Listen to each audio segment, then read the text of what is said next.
c'est bon. Tu me dis que c'est bon. Ouais, c'est parti. Alors, l'idée, alors, tout en vous exposant en fait cette démarche, puisqu'on est en train de démarrer ensemble sur une semaine de cohésion d'équipe, je vais donc vous expliquer un petit peu les grands principes. On va avoir trois choses. D'abord, 5 piliers sur lesquels repose en fait cette dynamique d'équipe. Ensuite, on parlera d'axes d'accompagnement et de changement.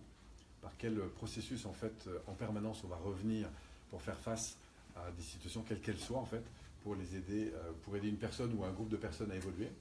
Et puis après, je terminerai par la partie beaucoup plus opérationnelle. Donc concrètement, comment ça se déroule, qu'est-ce qu'on va faire ensemble. D'accord? En tout cas, pour les 3 premiers jours, pardon, puisque en fait, vous aurez fait le tour de la démarche cohésion d'ici mercredi midi. Alors, pendant ce temps-là, j'accueille quelques personnes, puisque j'ai des amis qui m'ont demandé d'enregistrer, enfin, qui étaient intéressés par le fait d'enregistrer la première partie. Donc voilà, ne vous inquiétez pas, il y a mon téléphone qui tourne, mais c'est parce qu'il y a des personnes qui nous suivent en direct, parce qu'ils sont intéressés éventuellement à cette démarche. Donc les principes de développement individuel et collectif, donc 5 piliers sur lesquels en fait tout repose. Ce sont donc des grands principes. Je vais faire donc des parallèles avec la PNL et avec d'autres approches éventuelles pendant mon propos. Alors la première chose qu'on va faire quand on aborde la notion de cohésion d'équipe, eh bien, c'est de réunir des personnes qui sont intéressées par cette démarche. Donc on va définir un groupe de personnes. Ça peut être, alors ça marcherait même avec une personne d'ailleurs, c'est ce qu'on fait, c'est quand on fait un travail sur les valeurs. Mais là l'idée c'est de l'appliquer à un groupe. Donc un groupe ça commence avec 2 personnes ou beaucoup plus. Ça peut être un couple, ça peut être une famille, ça peut être un service, ça peut être toute une équipe de direction, ça peut être même 2 entreprises qui vont à un moment donné décider d'avancer ensemble. Ça peut être n'importe quelle situation et surtout, notamment, des situations qui sont parfois en conflit. Parce qu'en fait, vous allez voir que le principe de cohésion d'équipe, c'est un super processus pour faire de la médiation, en fait. C'est-à-dire réunir des personnes, une ou plusieurs personnes qui seraient un peu en opposition. J'ai travaillé dans le monde social, j'ai travaillé dans le monde universitaire, j'ai travaillé pour des écoles, j'ai travaillé pour des industries, j'ai travaillé pour toutes sortes d'entreprises. Et à chaque fois, ce sont les mêmes grands principes. Donc l'idée, c'est de réunir les personnes et faire ça un travail. Alors je vais représenter un cercle. Pourquoi? Parce que ce premier travail, c'est un travail on pourrait dire, d'identification de ce qui anime vraiment les gens. On va clarifier ça. C'est un peu comme si vous étiez avec un nouveau partenaire, que ce soit pour être engagé dans une entreprise. L'idée, c'est d'aller travailler sur les valeurs qui nous rassemblent. C'est un des piliers les plus importants parce que c'est ce qui va générer le plus, soit de la croissance et du développement, c'est-à-dire de l'intelligence mise au service de la croissance, soit des frustrations et donc du coup des bonnes raisons de se séparer. Vous voyez que très souvent on se rassemble sur des valeurs, mais on se sépare aussi sur des valeurs. C'est que dans les couples, il y a 2 choses qui font la plupart des séparations, c'est les ancrages négatifs, association d'états émotionnels négatifs à une situation qui se répète, et par différence, ce qui va arriver derrière, c'est la deuxième chose, c'est une divergence des valeurs. Donc on se rassemble sur des valeurs, mais on se sépare aussi sur des valeurs. Et c'est pour ça que ça nous semble très important de revenir sur ces valeurs. Moi, au départ de cette démarche, j'ai beaucoup travaillé pour l'accompagnement de projets qualité. C'était dans les années 2000, on parlait de qualité en 90, 92 déjà, on faisait ça. Donc c'était 10 ans avant, c'est pas en 2000, c'est en 92. On accompagnait des équipes sur les stratégies qualité ISO 9001, 9002, etc. Et donc, au départ, on avait ce travail sur ce projet, on va le voir ensemble, mais ce qui manquait beaucoup pour moi dans ces démarches d'accompagnement qui étaient de fait très centrées sur les processus, c'est la dynamique humaine. C'est l'humanisation de ces démarches de progrès, en fait. Et c'est pour ça que les valeurs, pour moi, ont pris un sens très très important, notamment parce qu'en parallèle à ça, moi j'ai fait beaucoup en formation à l'époque en PNL, et cette question du sens qu'on donne à ce pourquoi nous faisons les choses, c'est évidemment énormément éveillé pendant ces années, et c'est pour ça que je l'ai réintroduit dans le cadre des démarches collectives. Donc premier point important, le travail sur les valeurs, on va y revenir. On parlera des valeurs d'origine, ce qui m'a amené à faire par exemple le choix du métier que je fais, si je suis dans une organisation. On parlera des valeurs qui nous ont plutôt rassemblés depuis qu'on est ensemble, même s'il y a eu des moments de tension. Et au contraire, on verra même que ces moments de tension sont des révélateurs de valeurs importantes. Puisque soit on va être dans la frustration, ça veut dire des valeurs non satisfaites, soit on va être dans des satisfactions, c'est-à-dire des valeurs satisfaites. Vous me suivez toujours? Et puis enfin, on ira voir à travers tout ça, une fois qu'on a mis le doigt sur les valeurs qui nous animent, eh bien, on verra qu'il y a quand même des points, parfois, sur lesquels on n'est pas complètement nourri. Pourquoi? Ben, parce qu'on se dit, si on est en phase de progression, ça vaut le coup de se dire, au fond, quelles sont les valeurs qu'on a besoin de renforcer encore. Ça va? Donc on parle là de ces 3 étapes concernant les valeurs. Pour finir sur les valeurs, sachez que c'est ce qui va donner de la joie de vivre, du bien-être, puisque votre niveau de qualité de vie est directement proportionnel, évidemment, à la satisfaction des valeurs que vous avez. Si votre truc, c'est, je sais pas moi, de peindre, ben c'est parce que vous êtes dans votre truc, en fait, que vous allez grandir. Vous me suivez là-dessus? Si votre truc, c'est de garder les chèvres sur les plateaux du Larzac, ben c'est en le faisant. Si votre truc, c'est de créer des entreprises, c'est de bâtir des familles, avoir des enfants, enfin, une famille, avoir des enfants, etc. Plus vous êtes plus vous nourrissez votre essence, en fait, plus vous avez un potentiel de dingue qui va s'ouvrir. Et pour ça, vous avez besoin d'un environnement qui soit en phase avec ça. Et malheureusement, ce n'est pas une question qu'on a beaucoup privilégiée dans notre système éducatif. En général, les informations viennent plutôt de l'extérieur. On va passer peu de temps à écouter ce qu'il y a à l'intérieur, ce qui fait que même si parfois on a évolué par passion dans un domaine, dans un autre, ben il arrive que parfois on n'est pas à sa place, ou parfois on l'a été, mais comme les valeurs évoluent, parce qu'on a fait un peu le tour, eh bien ces valeurs sont plus autant nourries, et donc du coup on commence à se dire, bon, c'est plus aussi motivant qu'avant, j'ai un peu fait le tour, j'aimerais bien faire autre chose, etc. Et un être humain est par définition en croissance, ce qui veut dire que le système de valeurs, même s'il y a des valeurs fondamentales qui seront toujours les mêmes, mais le système de valeurs, lui, va évoluer aussi. Et vous le sentez tous quand vous êtes, quand vous regardez votre vie, que vous êtes un peu en transition de vie, principalement probablement parce qu'il y a soit de nouvelles valeurs qui ont émergé, soit en tout cas le terrain qui n'aurait plus complètement votre système de valeurs. Ça va? Alors une fois qu'on sait ce qui va être important pour soi, ou collectivement ensemble, eh bien on va avoir une deuxième grande étape, c'est de savoir où est-ce qu'on va. Et là, le deuxième principe que nous avons, important, c'est celui d'orienter notre attention, notre focus sur des priorités communes. C'est au fond d'avoir un projet. Pas tout d'avoir des valeurs. Si vous avez des valeurs mais pas de projet, qu'est-ce qui va se passer? Vous allez passer en mode confort, passif. Par contre, si vous avez des valeurs et un projet qui est derrière, là, ça va accentuer votre motivation. Pourquoi? Parce que vous avez une vision, une ambition en lien avec ces valeurs. Et là, vous allez voir, ça va être un moteur très très puissant qui va donner du sens à l'action, à la motivation. Par exemple, le fait que vous soyez ici répond à ce principe. Vous ne seriez pas ici si la thématique ne répondait pas à des aspirations que vous avez en ce moment, plus ou moins claires. Mais s'il n'y avait pas eu un lieu, un objectif, un endroit précis pour venir, vous ne seriez pas venu ici. Donc il a fallu un objectif. Okay?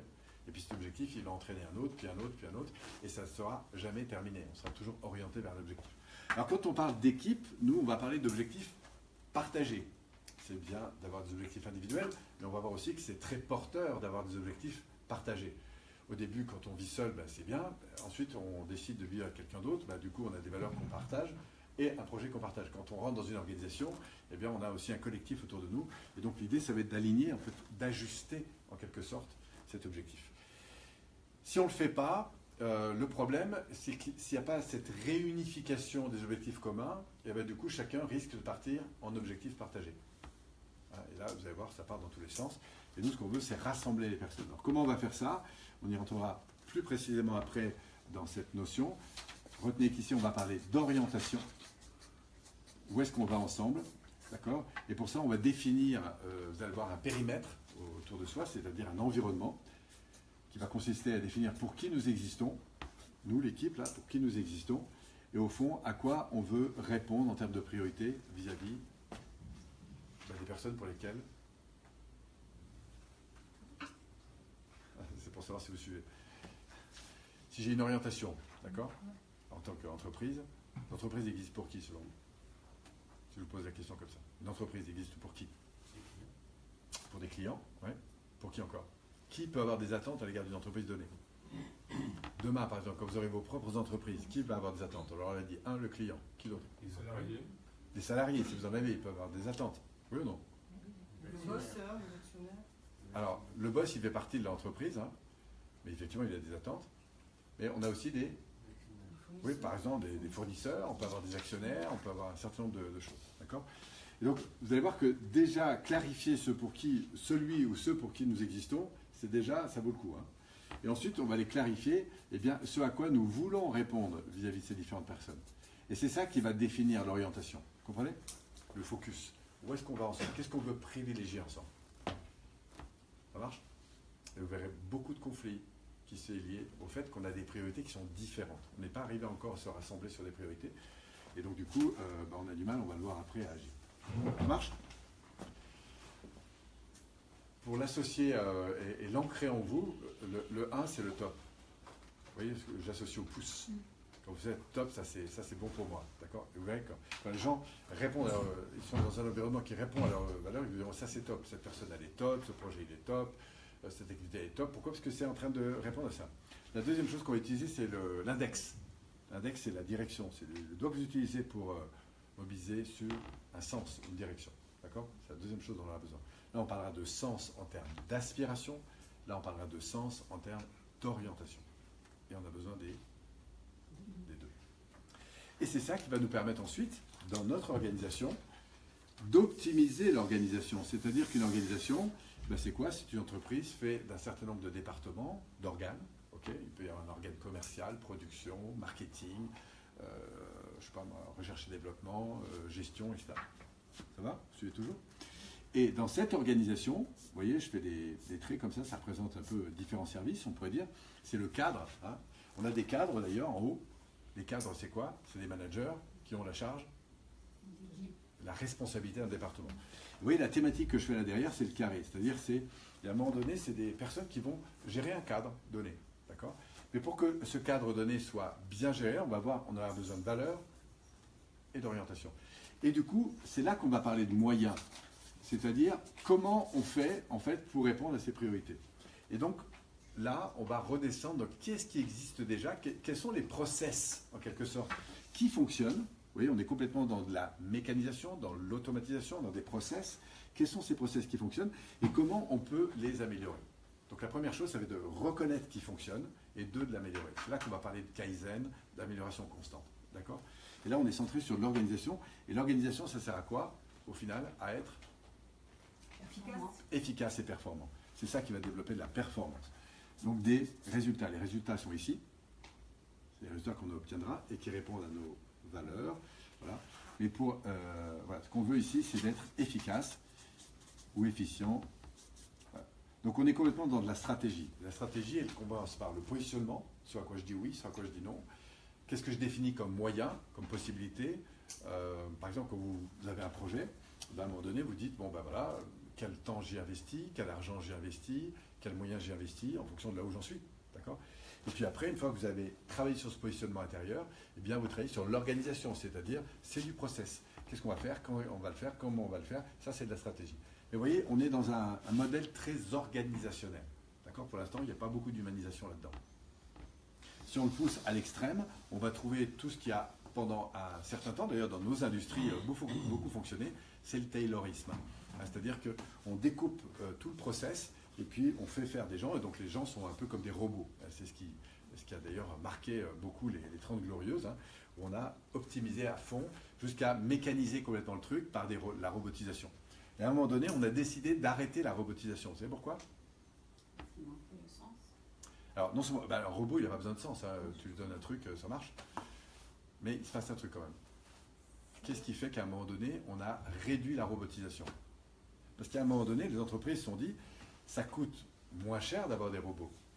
C'est pour ça qu'on a fabriqué à outrance des robots. Moi, j'ai beaucoup travaillé dans le monde industriel, par exemple, monde automobile. Et si vous avez déjà vu une chaîne de montage, c'est extrêmement complexe, il y a beaucoup de robots. Il y a des années, c'était des automatisations de robots, vous voyez. Et à un moment donné, on a démonté ça. Pourquoi? Vous avez une idée? Parce que s'il y a une petite faute quelque part, tout le système... Alors il est vrai qu'effectivement le processus, alors même s'il y avait des opérateurs qui corrigeaient un petit peu, mais effectivement, si à un moment donné il y a un maillon qui casse, et du coup le maillon plus faible fait la qualité de la chaîne en gros. Alors ça c'est un des aspects. Il y en a un autre qui est très important, c'est que d'abord faire de la robotisation ça coûte très cher. Pourquoi? Parce qu'il faut des techniciens qui étudient, qui vont mettre en place un système, et une fois que le système est en place, c'est bien, c'est super, on fait de la qualité, mais après il faut mobiliser les gens à faire respecter ce système. D'accord? C'est comme ça que la qualité est sortie, puisqu'on mettait en place des processus ISO, c'est-à-dire des normes qui permettent de garantir la qualité. Donc on a besoin de ça. C'est comme si vous êtes dans le sport, vous faites travailler un éducatif pour faire évoluer. Sauf que dans les entreprises, quand il y a eu un excès de robotisation, on s'est rendu compte que ça coûtait très cher, non seulement de maintenir la qualité, par contre, pour la faire évoluer, c'était compliqué. Pourquoi? Parce qu'il nous manquait une autre dimension qu'on va voir aujourd'hui et sur laquelle, à mon avis, on est encore au début, mais c'est ce qui va faire, à mon avis, la décennie qui arrive. C'est le développement ici du potentiel des gens. De quoi on parle quand on parle de potentiel? Le potentiel, c'est plus axé sur le geste, mais c'est axé sur l'émotion qui sous-tend le geste. Alors en PNL, on sait faire ça. On travaille sur les ressources pour améliorer les comportements. Vous connaissez ça. Et nous, ce qu'on veut ici, dans les organisations, c'est valoriser ce potentiel. Et j'ai bien dit valoriser le potentiel. Ça veut dire que, autant ici, on était axé sur des moyens, ici, on va être axé sur des ressources. Les ressources, elles sont notamment ce qu'on va appeler des ressources humaines. C'est-à-dire que la richesse de ces ressources, elle va se situer où? Dans l'être humain. C'est-à-dire dans sa tête, sa manière de penser, dans son cœur, sa manière de vivre les choses, et dans ses mains, c'est-à-dire la manière de faire les choses. D'accord? Donc souvenez-vous, il y a 3 niveaux qui vont être extrêmement importants en termes de libération potentielle, parce que c'est là qu'est la richesse, en fait, absolue, on le sait aujourd'hui, d'une entreprise, elle est dans la tête, dans le cœur et dans les mains des personnes. Sauf que pour que cette richesse émerge, que faut-il? Il faut une relation, une communication, vous allez voir, particulière, c'est-à-dire une communication qui est axée sur la revalorisation. Le point clé, c'est ça. Au fond, c'est de l'amour. Et quand on va parler d'amour dans les organisations, ça va faire bondir mon ami Lionel, mais il sait que très bien de quoi on parle. C'est cette faculté ici à faire en sorte que les gens retrouvent espoir, retrouvent cette ambition d'avancer. Et vous savez, quand on regarde de plusieurs entrepreneurs avancés, même s'ils étaient dans le même contexte, qu'est-ce qui va faire la différence entre l'un et l'autre? C'est de la nature même de la personne. Comment elle se sent, comment elle vit, comment elle se sent reconnue. Quand vous avancez sur un projet qui est compliqué, il y a un moment donné, si c'est dur, parce que c'est au début, c'est toujours motivant, c'est génial quand vous avancez sur un projet, et puis après vous avez ce qu'on appelle un peu on appelle ça les traversées de désert, c'est-à-dire c'est les moments un peu plus compliqués. Et il faut mettre en place de la discipline pour atteindre ce à quoi on aspire. Mais on sait qu'il y a des jours, c'est super parce que ça se passe bien, on est valorisé, ça roule. Et puis il y a des jours, vous avez beau donner, le retour, il ne se fait pas. Oui ou non? Il y a des jours, ça ne marche pas. Et là, ce qui fait l'énorme différence, c'est votre faculté à communiquer avec vous-même et avec votre environnement. Si cette communication, elle est axée sur de la dévalorisation, malheureusement, vous êtes mal barré. J'y arriverai pas, c'est impossible, etc. Ou parfois, c'est le propos qu'on va entendre autour de nous.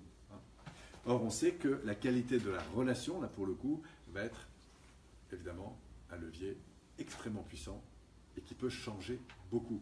Pour réallumer ce potentiel, c'est-à-dire la croyance qu'on a en nous, la capacité d'y aller, qu'on a envie d'y aller, que ça donne du sens, on va voir comment on va le remonter.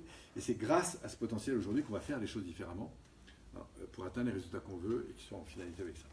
Alors, pour aller chercher ce potentiel, puisque c'est ça notre métier, puisqu'on est là pour faire évoluer des organisations, faire évoluer des personnes, etc., vous allez voir, le principe est assez simple. On s'appuie ici sur le dernier pilier, qui est la croyance que tout change. Je n'ai pas attendu ce séminaire pour entendre ça. Tout change, puisqu'il n'y a que le changement qui ne change pas. Et le changement, c'est quoi? C'est de la croissance, c'est de l'évolution. Là, je fais une spirale, là, pour le coup, pour symboliser ce phénomène de croissance, qui peut se faire à la fois sur le champ de conscience, qui peut se faire sur le champ émotionnel et sur le champ comportemental. Je parle? Il y a 3 champs importants dans l'évolution. Il y a tout ce qui est, on va dire, mental, c'est-à-dire tout ce qui est lié à la perception qu'on a des choses, de soi, des autres, du monde. Tout ce qui est de l'ordre émotionnel, qui est lié à la manière dont on vit les choses. Et puis, ce qu'on en fait, c'est-à-dire tout ce qui est porté sur l'action concrète, la réalisation, les comportements. D'accord? Ce qui veut dire que dans mon rapport, que ce soit mon rapport au management, mon rapport à la nourriture, mon rapport à l'argent, mon rapport au couple, mon rapport à peu près à tout ce que vous voulez, quand un être humain ou un ensemble d'êtres humains évolue, 3 choses se modifient peu à peu. C'est la perception qu'ils ont, vis-à-vis d'eux-mêmes, des autres du monde. Donc c'est le mindset, c'est la manière de penser, c'est la manière de percevoir les choses, la manière de les évaluer. Ça, c'est de l'éveil de conscience. et on en a besoin, sans conscience. Ensuite, il ne suffit pas d'avoir pris conscience des choses et de les savoir. Il va falloir qu'il y ait une évolution aussi dans mon rapport à la chose, que ce soit émotionnel. J'ai un rapport émotionnel différent à l'argent, j'ai un rapport émotionnel différent à mon couple, j'ai un rapport émotionnel différent à ma machine, j'ai un rapport émotionnel différent à mes clients, à mes stagiaires, mais je ne sais pas quoi. Vous comprenez? Donc plus j'accrois la qualité de mon rapport émotionnel, plus vous êtes d'accord, ça va augmenter mon facteur d'intelligence comportementale. Et bien sûr qu'une fois que je les aime, derrière, ça ne suffit pas, il va falloir que je modifie aussi mes comportements, mes attitudes. Et c'est comme ça que la croissance se met. Alors nous, quand on veut faire évoluer une organisation, puisqu'ici on parle d'évolution, ou de croissance, ou de changement, ou d'apprentissage, tout ça, ça fait partie de la même chose, puisque l'apprentissage, pour moi, c'est la première donnée pour grandir. Et bien, qu'est-ce qu'on va faire? En fait, en gros, c'est toujours le même principe, c'est que si je veux faire évoluer une personne, un groupe, un ensemble d'une organisation, la première chose que je vais faire, c'est écouter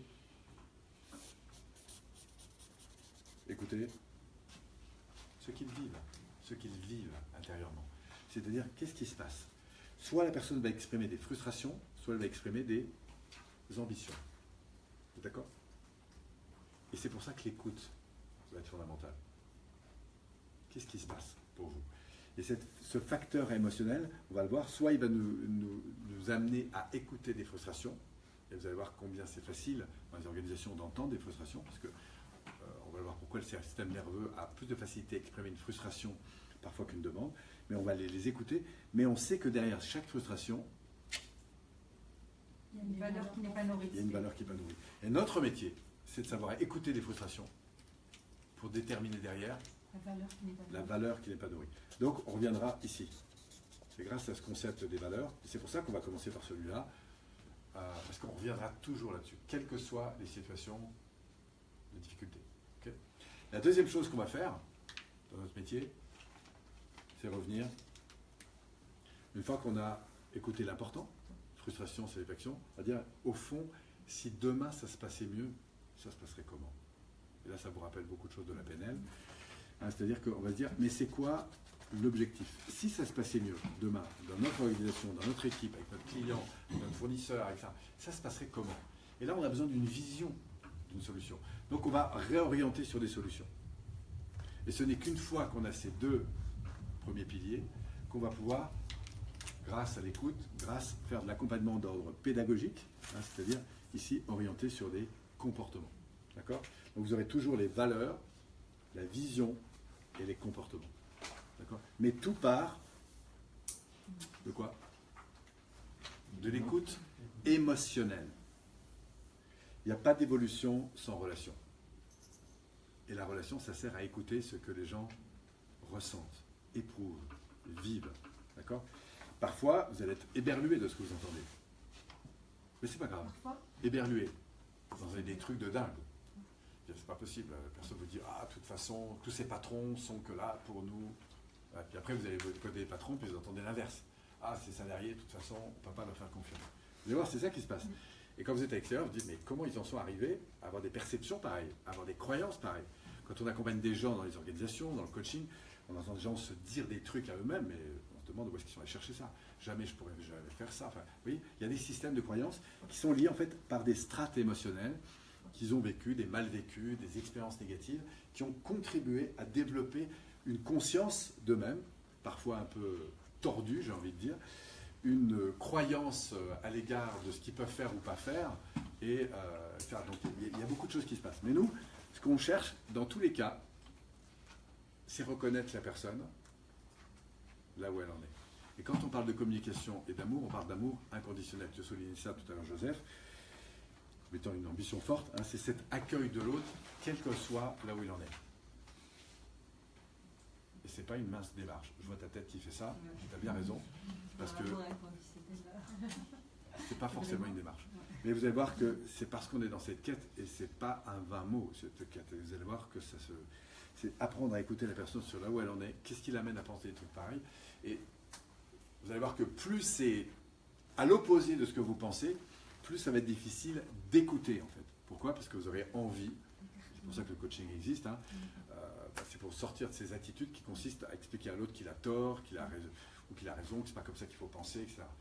Alors que nous, la première étape, ça va être d'abord de reconnaître la personne là où elle en est. D'accord ? Éventuellement de l'amener à comprendre ce qui l'a amené ici, mais surtout de détecter derrière, au fond, qu'est-ce que ça révèle d'important pour elle. Ça marche ? Donc tout ça, c'est un savoir-faire, évidemment, vous avez des... Voilà les 5 piliers sur lesquels on va en permanence s'arrêter. Et ce qui est vrai pour un individu, c'est donc vrai pour un groupe. On va revenir sur les valeurs collectives, c'est la première chose qu'on va faire. On va déterminer ensemble où est-ce qu'on va, c'est quoi le projet commun qu'on a quand on tient une organisation ou une équipe. Ensuite, qu'est-ce qui dans cette équipe fonctionne bien et qu'est-ce qui nous semblerait important d'améliorer. Et c'est là qu'on va se mettre dans des démarches d'amélioration constante. En privilégiant, on va avoir les petits pas. C'est là que vient le Kaizen d'ailleurs, si vous avez entendu parler du Kaizen. Enfin, on se penchera sur la manière dont les gens vivent ce qu'ils font. D'accord ? Est-ce que ça a du sens pour eux ? Est-ce qu'ils ont une vision claire du pourquoi on fait les choses ? Et enfin, comment on peut les aider à évoluer pédagogiquement ? C'est-à-dire, là on parle de, quand on est sur les moyens d'évolution pédagogique, c'est-à-dire sur du management pédagogique, comment tu faisais déjà bien hier, qu'est-ce que tu pourrais faire d'un peu plus pour avoir un gain de temps, d'argent ou de je ne sais pas quoi demain. C'est de la progression constante. Et puis enfin, ici on est plutôt dans de l'écoute psychologique, c'est-à-dire prise en compte de la personne dans ce qu'elle dit, dans ce qu'elle est, à la fois à l'égard d'elle-même et à l'égard des autres. Et c'est comme ça que le système va continuer à évoluer, sachant qu'il évoluera toujours. C'est-à-dire qu'il y aura toujours un environnement qui sera là pour contraindre, et nous, on veut faire face à cet environnement, c'est-à-dire accroître le champ des potentiels en termes de communication, de savoir-faire, d'objectifs et de finalité. Ça marche ? Donc on reviendra en permanence sur ça. Alors maintenant, quand on est face à une équipe, concrètement, comment ça marche ? Quelle dynamique on va instaurer, notamment avec notre affaire cohésion, et quel positionnement on peut avoir face à une personne ou une équipe en fonction de ce qui se passe. Vous allez voir que c'est un peu comme les saisons. Tout le monde n'en est pas toujours au même moment, et même dans une équipe, on va avoir des gens qui sont tout de suite d'accord, qui sont prêts à y aller, d'autres qui sont plutôt dans le confort, d'autres qui sont rebelles à tout, enfin etc. D'accord ? Alors, pour clarifier cette posture, la première chose qu'on va prendre en compte, c'est la dynamique émotionnelle. Je vous le disais tout à l'heure, pour évoluer, on prend en compte la personne dans ce qu'elle vit. Et là, on va trouver un axe que je vous propose de définir selon cette flèche. Ici, on va avoir quelqu'un de heureux, donc je vais représenter une personne comme ça, voilà. Hop. Heureux, pourquoi ? Parce qu'elle est en train de satisfaire, on va le voir, des valeurs importantes. Ok ? Soit elle est de l'autre côté, et la personne fait la tête. Pourquoi fait-elle la tête ? Ces valeurs ne sont pas nourries. Parce que les valeurs ne sont pas nourries, ce qui veut dire qu'elle est en train de vivre des frustrations. Et que plus elle les vit, plus il y a de chances qu'elle les exprime. Que l'émotion, évidemment, influence ses comportements. Ça peut être de la peur, de la colère, de la tristesse, enfin, voilà, il y a différents champs émotionnels.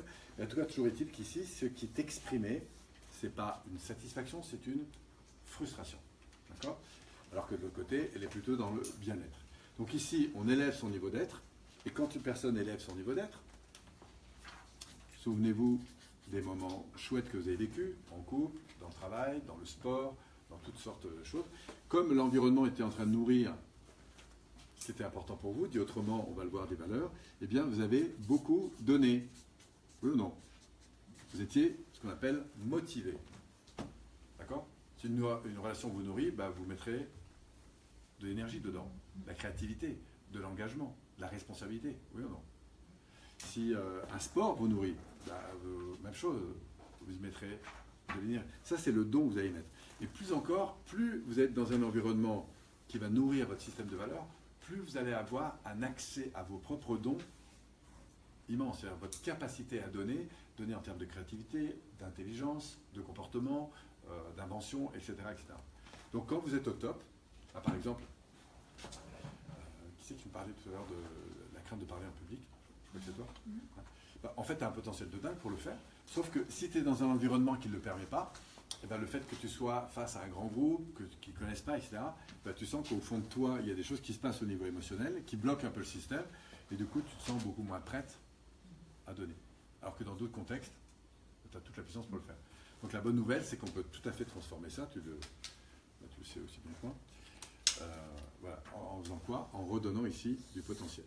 Mais il est clair que si tu es dans un environnement qui n'est pas adéquat, c'est-à-dire pas en phase avec ton système de valeurs, eh bien tu vis du coup de la pression. Ici, tu te vis sous pression, et qu'est-ce qui se passe ? Tu as deux possibilités. Soit ça va te révéler un putain de potentiel, soit tu vas partir en bas, et là, au lieu de te transformer et de grandir, eh bien, tu vas te fragiliser et du coup être en perte. Pourquoi? Parce que tu ne seras plus dans le bien-être, mais dans le mal-être. D'accord? Et ça peut venir d'une relation qui ne colle pas, ça peut venir d'un job qui ne colle pas, ça peut venir d'un environnement qui ne colle pas, etc. Et quand tu es dans du mal-être, bah, tu donnes aussi, mais tu ne donnes pas la même chose. Quand tu rends du boulot, si je suis fatigué, que j'en peux plus, bah, je ne suis pas à l'écoute de la même façon aux gens. Si je démarre une réunion et que je ne suis pas au top, vous avez compris que ici, je vais donner aussi, mais pas de la même façon. Ça va, ça vous parle? Quand vous entrez dans cette dynamique, voilà ce qui va se passer. En fait, au lieu d'être dans un système de valorisation, vous allez rentrer dans un système de dévalorisation. À la fois de vous-même, des autres, et plus largement du monde. Ça, c'est mécanique chez tout être humain. Quand par contre, il est dans une dynamique de valorisation, c'est-à-dire de prise en compte de ce qui est important ici, eh bien, il va avoir le champ de la valorisation qui remonte. Est-ce que d'accord pour dire qu'il va se valoriser davantage, qu'il va apporter de la valeur à un certain nombre de points? Donc là, on est dans de la valorisation. À la fois de soi-même, des autres, du monde, etc.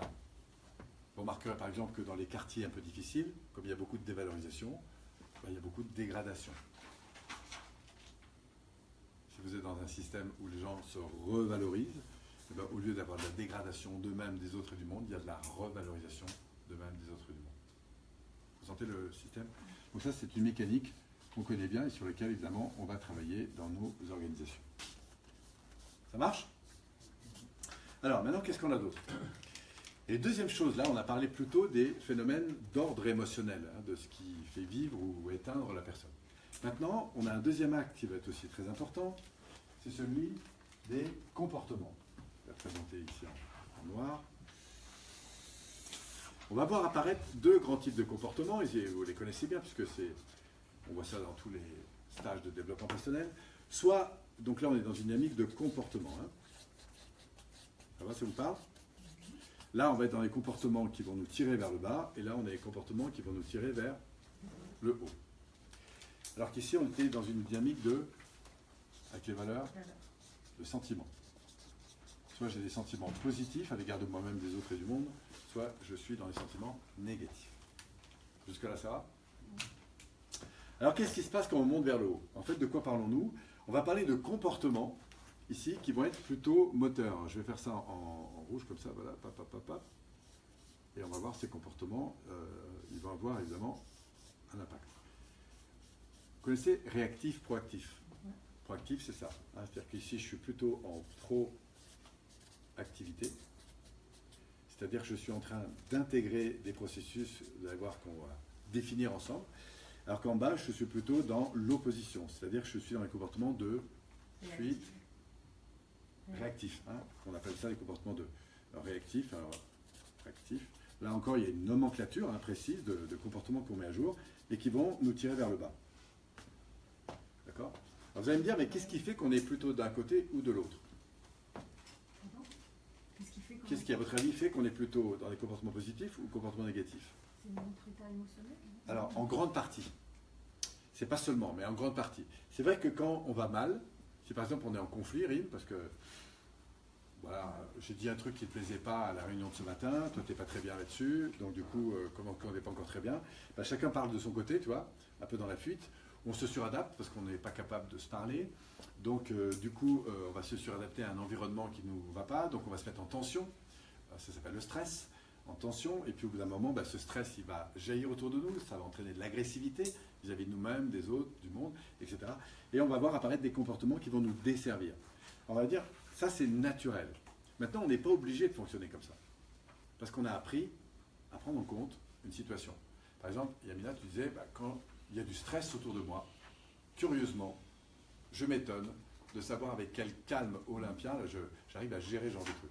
Pour avoir fait beaucoup de sauvetage en mer et être aussi confronté à des situations de risque très très importants, moi je me suis rendu compte qu'effectivement, face à la pression, j'ai aussi j'ai développé en tout cas cette faculté justement à me poser, être plus au ralenti, etc., etc. Donc on ne réagit pas tous de la même façon. Mais ce qui est très intéressant, c'est quelle que soit l'émotion dans laquelle on est, on peut apprendre à dissocier l'émotion du comportement. Nous dirons-nous en développement personnel ou en PNL que l'émotion n'est jamais un problème. La peur, la colère ou la tristesse, bien au contraire, c'est un indicateur important. La question, c'est qu'est-ce qu'on fait de ça? Soit je me mets à hurler, j'insulte tout le monde et c'est terminé, ou je critique l'environnement parce que je ne suis pas heureux. Soit je me dis, bon, sachant que ça ne colle pas, qu'est-ce que ça révèle d'important pour moi? Et à partir de là, eh bien, mon côté rebelle ne va pas être mis dans le sens de la destruction, mais dans le sens de la reconstruction. Et c'est là qu'on va passer dans des comportements qui, eux aussi, sont extrêmement définis et qui vont nous permettre de remonter vers le haut. Comme écouter ses propres besoins, redéfinir ce qui est important, faire le choix de profiter de cette situation pour apprendre, intégrer des nouvelles données, se mettre en quête de solutions nouvelles pour avancer, prendre en compte l'environnement. Enfin bref, il y a un certain nombre d'étapes comme ça qu'on pourra retrouver là. Donc là, je suis plutôt en proactivité et là, en réactivité. Du coup, ça me donne 4 grandes zones dans lesquelles on va apprendre, nous, à capter notre environnement au niveau individuel et au niveau collectif. La première, on va commencer par la première, qui est la plus confortable. Quand il y a équilibre, selon vous, entre les valeurs et les actions, où est-ce que ça nous mène?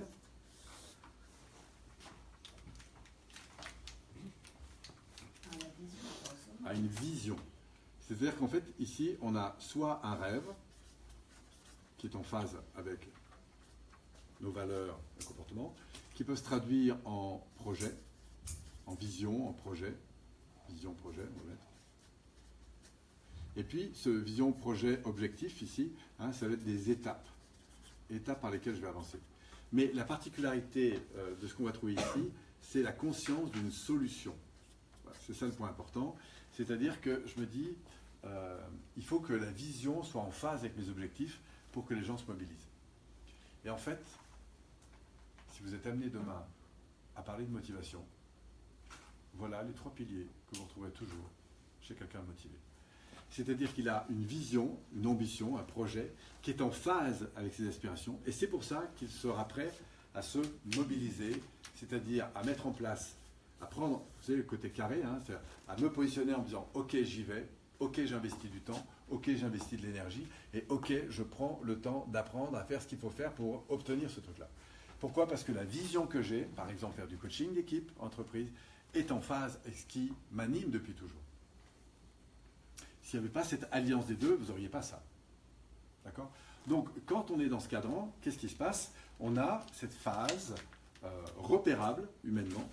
On a des indicateurs, ici, on va le voir, qui nous montrent que nous sommes dans cette dimension. D'abord, les gens sont dans le plaisir. Ils trouvent du plaisir à ce qu'ils font. Et ce plaisir est très important parce que ça les incite à se réaliser, à mettre de l'énergie pour continuer à avancer.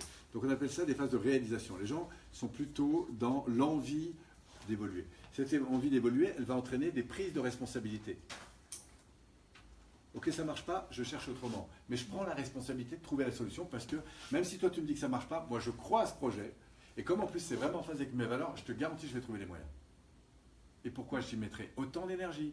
Parce qu'il y a un projet qui est en phase avec mes valeurs. Ce projet peut me concerner, mais il sera encore plus puissant s'il concerne un environnement ou les autres.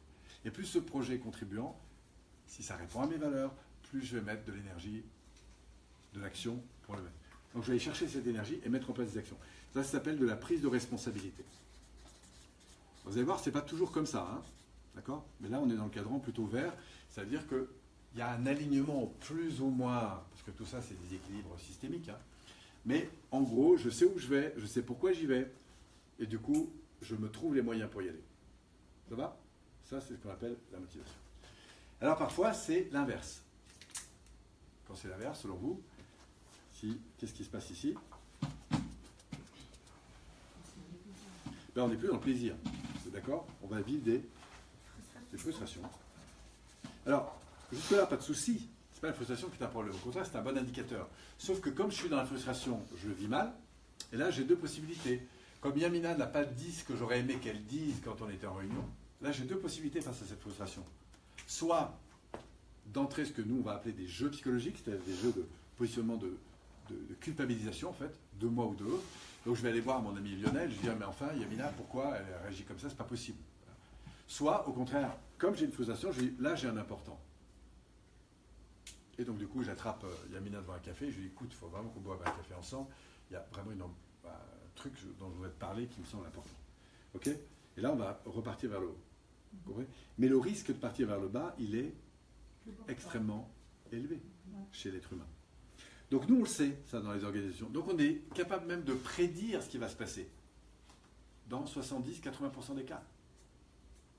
Si la personne n'est pas bien, on sait qu'elle a plus de chances de partir vers le bas. Donc elle aura des frustrations. Cette frustration, qu'est-ce qui va se passer? Ça va en générer des formes de culpabilisation de soi, des autres, du monde. Ça va entraîner non pas de l'énergie à construire, mais de l'énergie à... Et c'est fou, le pognon qu'on passe dans ces trucs-là, le temps qu'on passe dans ces trucs-là. Et pourtant, on n'a pas à cœur de faire ça. Mais on le fait. Pourquoi? Parce qu'il y a une intelligence émotionnelle qui va nous entraîner dans une intelligence de destruction. Donc la culpabilité, tout ça, ça va entraîner des phénomènes de destruction, à la fois de soi-même et de l'autre. Hein. Quand vous allez vraiment mal, qu'est-ce que vous faites? Vous vous coupez, vous arrêtez de manger correctement, vous mangez mal, vous mettez en forme passivité, à faire n'importe quoi, même des trucs que vous n'accepterez pas que vos enfants fassent, etc., etc. Et du coup, dans cette destruction, au lieu d'aller vers quelque chose qui a du sens, vous allez vers quelque chose... il y a un rejet de la responsabilité sur les autres. De toute façon, ce n'est pas mon problème, c'est celui des autres. D'accord? On va avoir des phénomènes de dépendance qui vont se mettre en place et qui vont entraîner des situations de non-sens. Pardon? Victimisation aussi. Des? Victimisation. Oui, alors ça va avec culpabilité. Hein. On a les fameux jeux psychologiques. Hein. Je ne suis pas bien, je me positionne en tant que victime. Je me persécute ou je persécute les autres. Et puis du coup, je tombe dans des phénomènes de sauvetage, c'est-à-dire je réponds à des demandes, je ne sais pas forcément... Enfin bref, c'est un peu compliqué, mais on va développer tout ça. Donc là, c'est la zone d'ombre. Alors, cette zone d'ombre, elle peut parfois faire peur. Si je vous dis demain, il faut intervenir, mais alors, je vous assure, les gars, ils se tirent dessus, ils s'insultent du soir au matin, c'est plus possible, il n'y en a plus un qui veut parler, enfin bon, bref, voilà. Et c'est vous qui allez démarrer le groupe. C'est challengeant. C'est challengeant. C'est surtout challengeant parce que vous ne savez pas comment faire. Voilà. Donc nous, on verra que ça va être très important parce que finalement, ce n'est pas le plus compliqué. On a une case qui est plus compliquée que celle-là.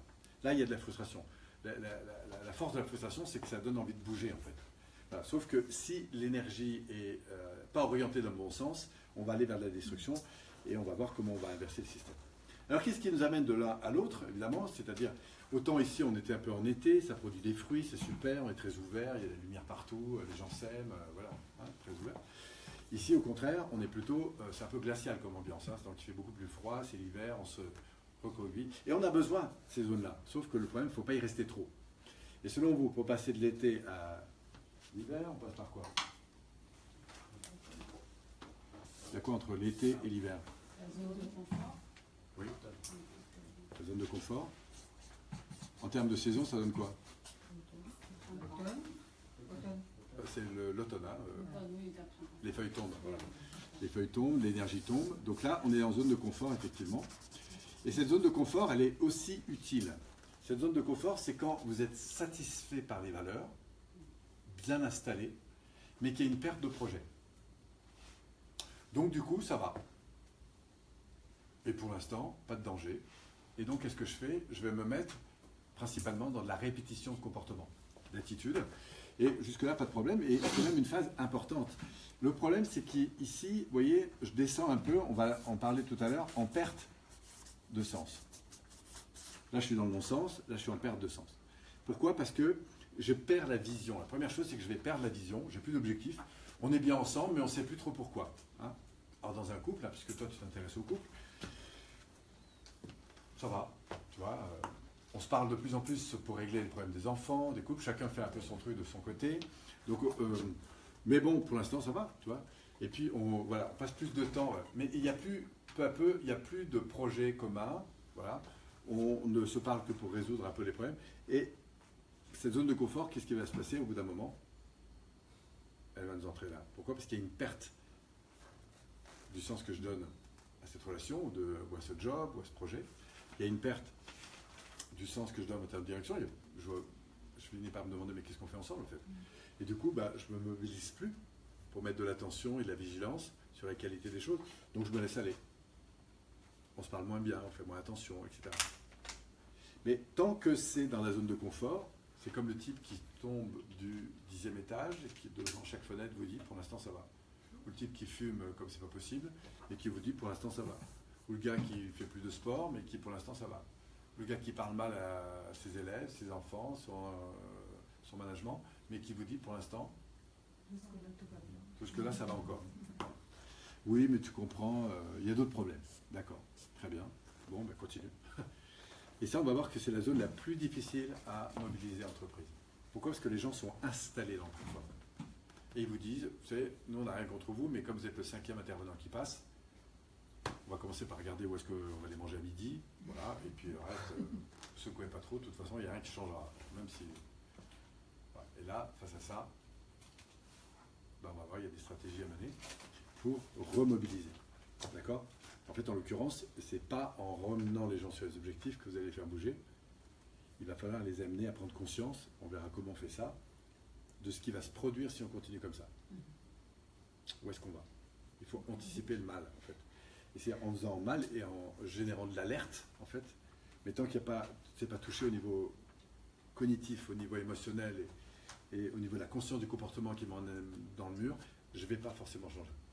Et quand je vais commencer à sentir qu'effectivement il y a un danger, alors l'univers, de toute façon, va s'en charger. Parce que quand vous n'êtes plus à votre place, et à un moment donné, il y a des problèmes qui arrivent. Pourquoi? Parce que l'univers vous veut du bien et il vous enverra du mal. Mais parce qu'il vous veut Du bien.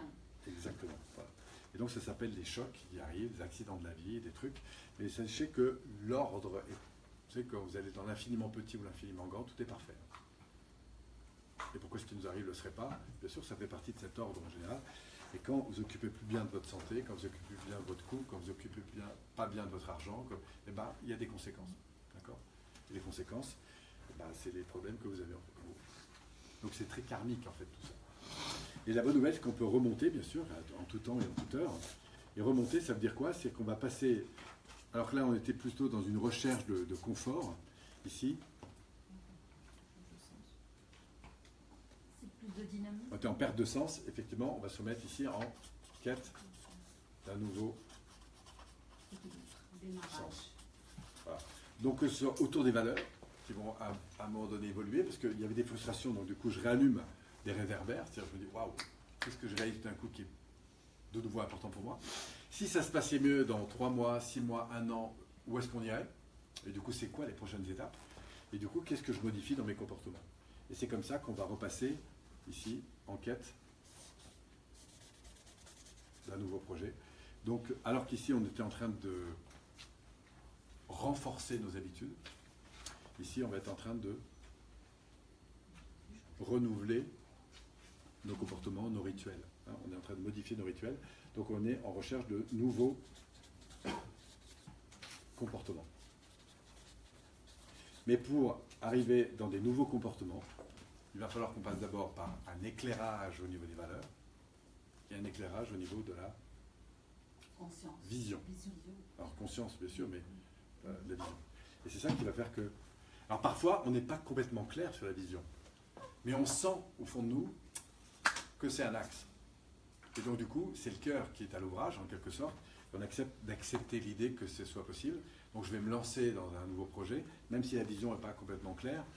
Mais en avançant, plus je vais avancer, plus je vais clarifier ce pourquoi je fais ça, qu'est-ce qui m'anime profondément, pour qui je fais ça et qu'est-ce que j'ai envie d'apporter, plus du coup les modalités sur comment y aller vont se clarifier. On accompagne beaucoup au Saint-Pépé de personnes, ça fait partie d'un 3e volet très important d'accompagnement qu'on a chez Saint-Pépé, c'est des gens qui veulent rayonner sur Internet, rayonner autour de leurs activités sur Internet. Et donc on repasse toujours par ces mêmes choses, c'est-à-dire c'est quoi votre positionnement? Vous êtes qui et pourquoi vous êtes né? En fait, qu'est-ce que vous avez envie de transmettre? À qui vous voulez le transmettre? Il faut bien définir cette cible. Et plus vous allez clarifier ça, plus vous allez pouvoir ici identifier la manière dont vous allez le faire. En termes de service ou de produit. Ça va, ça vous... Alors, dernière petite chose qu'on peut dire, c'est que nous, en termes de coaching, eh bien, on sait qu'on va avoir, ce sera ma dernière flèche, un accompagnement ici, qui, le besoin d'accompagnement sera proportionnel à l'épaisseur de ma flèche. Vous me suivez? Au début, ici, vous avez peu besoin parce que vous êtes très en route. Alors, en fait, ici, vous aurez besoin d'un autre type d'accompagnement. Ce sera plutôt ce qu'on va appeler des masterminds, des choses comme ça, parce que vous êtes entouré de gens qui sont dans cette dynamique de croissance. Ici, vous êtes un peu en mode, je me pose un peu, voilà, c'est l'automne, hein, je me laisse un petit peu aller. Je me repose aussi, ça peut faire du bien de temps en temps de lâcher complètement prise et puis voilà, de laisser faire un peu. Mais au bout d'un moment, si vous lâchez trop prise, si vous le laissez trop en passivité, que vous n'avez plus de projet, vous allez rentrer dans des frustrations, c'est sûr. Et c'est des lois hein, qui régissent toute entreprise, le couple, etc. Et c'est là que vous aurez le plus besoin d'être accompagné en fait. En tout cas, de vous poser des questions. Alors soit vous avez développé un mindset qui permet de transformer, d'auto-coaching, soit vous aurez besoin d'aller voir un coach. Dans tous les cas, ce serait intéressant de vous entourer de bonnes personnes pour ensuite, peu à peu ici, remettre de l'énergie et repartir à la hausse, si je puis dire, vers de nouvelles strates de développement, que ce soit pour satisfaire des valeurs plus élevées, un projet plus grand, une vocation à l'égard de votre environnement plus élevé, un service plus élevé. Et pour ça, il va falloir intégrer des nouvelles données, ce que vous faites en fond ici. Voilà. C'est cool? C'est quoi, c'est des cycles en fait ou Oui, des cycles. Alors, on retrouve notre premier pilier, axé sur les valeurs. Vous vous souvenez? Le pilier numéro 1 qu'on a vu ici. Pour évoluer, hein, j'écoute. La deuxième chose, c'est qu'on a le projet, le pilier numéro 2. Où est-ce qu'on va? L'orientation. Et le pilier numéro 3, on va faire évoluer nos comportements, notre attitude, notre stratégie. D'accord? Et tout ça va se mettre en croissance. Après le pilier numéro 4, vous l'avez où à votre avis? Donc c'est la relation. Et cette relation, vous l'avez 1, 2 et 3. Et où est-ce qu'on va avoir la relation? La relation, c'est de l'écoute, encore une fois, et ça ne va jamais s'arrêter. L'écoute de plus en plus raffinée sur vos ambitions, et ça ne s'arrêtera jamais, de plus en plus raffinée sur vos, alors là c'était vos valeurs, pardon, là vos ambitions en termes de projet, et puis la manière dont vous allez évoluer. Et c'est grâce justement à des masterminds, grâce à des dynamiques collectives de progrès, que vous allez le plus accélérer vos zones de croissance. Pourquoi? Parce que quand vous êtes dans une dynamique de groupe, les gens vous interpellent sur le sens de ce pourquoi vous faites les choses, ils vous interpellent sur où est-ce que vous allez, c'est quoi vos projets, vos objectifs, ils vous interpellent sur la manière dont vous le faites. Là, ça va être faire du débriefing sur ce que vous faites. Voilà, et ça vous tire vers le haut. D'accord? Pour ça, vous avez besoin d'un environnement aimant qui vous valorise, un environnement qui vienne vous chercher sur comment faire progresser votre attitude, et puis aussi des personnes qui vous inspirent sur le champ des possibles en termes de réalisation. Voilà. Donc ça, c'est la communication. Hein. La communication, elle est orientée autant sur les valeurs que sur le projet, sur l'organisation. Et l'évolution, l'évolution, c'est cette spirale dans laquelle vous allez évoluer, tant sur l'identité dans laquelle vous êtes, et ce pourquoi vous êtes là dans ce monde, tant sur vos projets que sur votre manière de faire les choses. Ça marche? Et voilà nos 5 piliers en route. Alors très concrètement, comment on fait ça? En terminature, on va le deux. Très concrètement, c'est ce qu'on va dérouler ensemble. On va voir la première partie sur les valeurs. Et comme je vous le disais, on va réunir les personnes concernées pour faire un travail sur les valeurs sur 3 niveaux. On va le voir ensemble, qui sont des valeurs d'origine. Pourquoi je suis arrivé là? Pourquoi? Parce qu'il y a dans les choix de vie que vous avez fait au niveau du métier, il y a évidemment des valeurs qui vont orienter ces choix de vie. Donc on va voir comment individuellement on va aller les chercher, comment les réunir collectivement et comment faire ressortir les valeurs qui sont les plus fortes. Suffisamment fortes en tout cas pour avoir orienté votre carrière, ce qui est quand même pas rien. La deuxième chose, c'est qu'on va aller chercher un deuxième niveau de valeur, c'est depuis que nous sommes ensemble, qu'est-ce qu'on partage de fort? Qu'est-ce qui a été plus particulièrement nourri? Donc on va partir dans la réflexion individuelle, des échanges au groupe, des remontées, pour aller chercher un deuxième niveau de valeur, c'est ce qui nous relie. avec mon enthousiasme? Voilà. C'est ce qui nous relie, c'est ce qui crée le cercle de notre anneau. Et on verra que c'est jamais fini, ce renforcement collectif. Et puis enfin, on ira chercher au centre, en troisième niveau de réflexion, eh bien, on s'apercevra qu'il y a quand même des choses qui ne sont pas toujours nourries. Et c'est là qu'on se dit, tiens, c'est quoi notre palier supérieur? Quelles sont les valeurs qui aujourd'hui, même si elles sont déjà en partie prises, mais nous sembleraient importantes de développer? Et quand on aura collectivement fait ce travail-là, de réflexion individuelle avec des partages en sous-groupe, des remontées, des échanges, eh bien vous allez voir, ça va énormément élever ce que j'ai toujours trouvé de plus puissant dans une organisation, c'est élever le niveau de confiance et de reliance aux gens. D'accord ? C'est un des leviers les plus puissants. Il y a des gens qui décident, qui sont plus heureux en faisant la grève de la faim parce qu'ils défendent un système de valeurs que dans les plus beaux restaurants de la région, si vous voulez.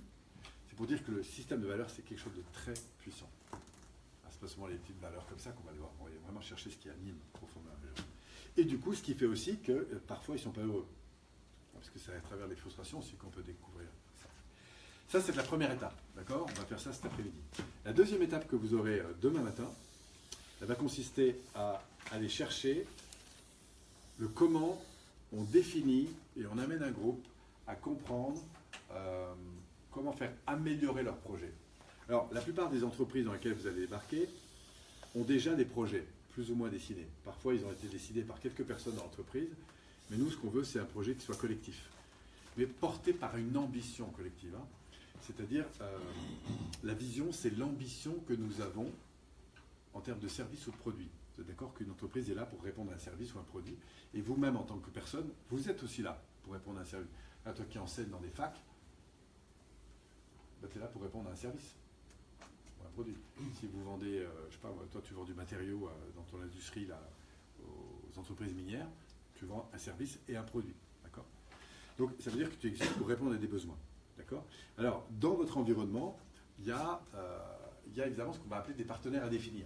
Alors, le plus souvent, ils sont définis de la manière suivante, mais ce que je vais vous dire, c'est vrai parfois, pas toujours. Mais en fait, il y a quelques grosses catégories qu'on va retrouver beaucoup. Le premier, c'est les clients. D'accord ? Très vite, on va vous parler des clients. On est là pour satisfaire des clients. D'accord ? Encore une fois, en termes de services ou de produits. Ensuite, on a dit tout à l'heure, vous l'avez dit, les salariés. Si vous avez dans une organisation, vous verrez qu'il y a pas mal de salariés parfois. Donc, ça veut dire qu'ils sont aussi là avec des attentes. On a parlé tout à l'heure, vous l'avez dit, des actionnaires. Alors, les actionnaires, je vous rappelle, c'est des gens qui ont mis des billes dans l'entreprise. Voilà, et qui seraient peut-être éventuellement prêts à en remettre. En tout cas, vont attendre du sens. En tout cas, l'entreprise, elle a aussi besoin de les nourrir, parce que c'est eux qui tirent un profit, évidemment, de l'entreprise. On a des fournisseurs. D'accord ? C'est toutes les personnes qui gravitent et qui apportent un service à cette entreprise pour qu'elle puisse évoluer. Ils ont aussi des attentes. Et puis, comme on est dans un État civilisé, vous avez l'État qui a aussi des attentes en termes de déclaration, de choses comme ça, etc. Est-ce que vous êtes d'accord pour dire qu'une entreprise qui répond à un haut niveau à l'ensemble de ses partenaires a plus de chances de réussir demain ? Et par différence, qu'une entreprise qui ne répondrait pas aux attentes de ces différentes personnes a plus de chances de disparaître demain. Alors ce que je vais rajouter à ça, c'est que l'environnement, lui, évolue. Et la pression que va exercer ou que vont exercer l'ensemble de ses partenaires dans les années à venir va augmenter. Pourquoi ? Parce que demain, nos salariés demanderont plus de salaire et plus de reconnaissance qu'aujourd'hui. Pourquoi ? Parce que nos actionnaires demanderont plus de dividendes, plus de sens, plus de je ne sais pas quoi qu'aujourd'hui. Parce que vos fournisseurs demanderont moins de délais, plus d'organisation, plus de je ne sais pas quoi pour continuer à travailler avec vous. Vous êtes d'accord avec ça ? Même l'État va vous demander plus qu'avant. Pourquoi ? Parce que c'est ainsi. Donc, soit on vit ça comme une pression, soit on se dit, mais au fond, c'est quoi notre mission ? Et c'est là qu'on va passer de la démission à la mission, c'est-à-dire, au fond, plutôt que démissionner face à cet environnement qui nous en demande de plus en plus, et si on revenait véritablement à la mission qu'on a vis-à-vis d'eux. C'est ça qu'on veut inverser. Et pour aller vers cette dimension, eh bien, il va falloir qu'on se mette à la place de ces gens-là. Qu'on aille ensemble, ici, se mettre à la place, par exemple, du client, pour se dire, au fond, si nous étions celui-là, qu'est-ce qui fait que cette entreprise répond à mes aspirations de manière qualité ? Comment ça va évoluer là, les 6 prochains mois ? Et c'est parce qu'ensemble, on aura une vision partagée des ambitions auxquelles on veut répondre, d'accord, que le projet va commencer à se définir. Il se définit bien en termes de solutions à apporter aux gens. Vous sentez ? Une fois que nos dirigeants se sont mis à la place des salariés, ça a l'air de rien. Mais parce qu'ils se seront mis émotionnellement à la place des salariés, c'était dans le lieu de travail de Robert qui est à l'atelier, ou de Valérie qui est à l'accueil, et qu'ils auront du coup mis au jour, on va le voir ensemble, une conscience collective de ce à quoi ils ont envie que l'entreprise réponde vis-à-vis de ces personnes, ça va donner des objectifs, des ambitions partagées. Et ça va donner beaucoup de sens au projet d'entreprise. Même chose à l'égard de nos fournisseurs, parce qu'on les adore, nos fournisseurs. Apprendre à construire une collaboration avec eux, il faut se mettre aussi à leur place et attendre, en tout cas savoir les écouter. Et se mettre à leur place, c'est une très très bonne façon de se mettre d'accord ensemble sur ce qu'on veut privilégier. Vous sentez le truc? Même chose au niveau des actionnaires et même chose au niveau de l'État. Ça va? Donc ça va donner du focus. Voilà à quoi on aspire en termes d'ambition. Et c'est parce qu'ensemble on est d'accord avec ça que du coup, on va pouvoir descendre dans notre organisation, ce qu'on fera le 3e jour, où là je vous montrerai comment on va accompagner ces managers qui sont ici, on va rassembler, qui vont retrouver ici leur fonction de manager. Ça vous parle toujours? Pour faire quoi et avec vous, puisque c'est vous qui allez accompagner ce type de projet dans les services. Ça, c'est les différents services, hein, qui soient par exemple commercial, qui soient prod, qui soient recherche et développement, qui soient finance et je sais pas quoi, etc. D'accord? Mais ces services, ils sont constitués d'équipes. Donc il y a des équipes, parfois c'est 2, 3, 5, 10, 50, 100, 200 personnes. D'accord? Et cette équipe, ce qu'elle a besoin, c'est d'avoir une vision d'où va l'organisation. Et on va voir que notre manager, ici, c'est ce que vous allez faire ici, ce que vous allez apprendre à faire en tant qu'animateur. C'est à donner évidemment de la puissance à notre manager qui lui est porteur du projet commun au sein. Ils sont tous porteurs du projet commun au sein. Donc, ce sont des managers porteurs de sens, pour reprendre le titre d'un livre d'un de mes confrères qui s'appelle Vincent Ménard.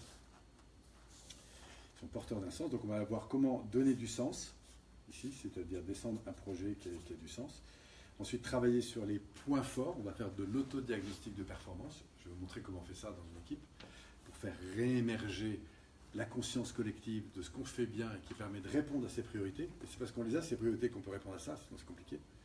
Et enfin, à partir de là, dans les 3 à 4 semaines, parce qu'on n'ira pas au-delà de ça au début, qu'est-ce qui nous semblerait important d'améliorer? Et c'est la prise en compte de ces priorités qui vont, au terme d'une demi-journée de travail avec les équipes, nous amener ici à définir les actions concrètes à mettre en place. Moins de 3 semaines.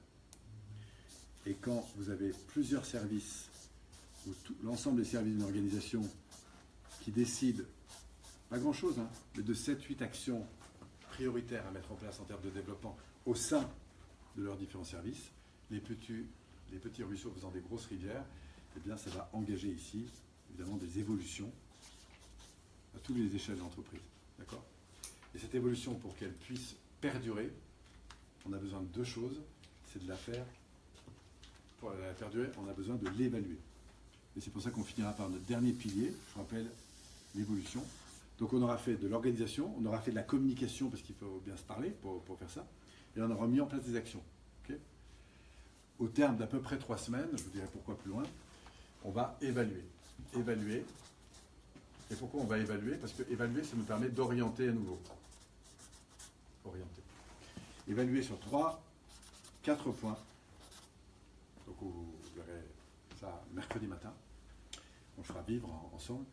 Comment vous, en tant qu'animateur, vous allez rassembler de nouveau les différents responsables des services, parfois des membres des équipes, pour une demi-journée de travail en gros, pour revenir sur les points forts, c'est-à-dire qu'est-ce qu'on a décidé qui fonctionne, et on va valider au fond après 3 semaines, voilà ce qu'on avait décidé qui fonctionne. Et on va passer tous les services comme ça.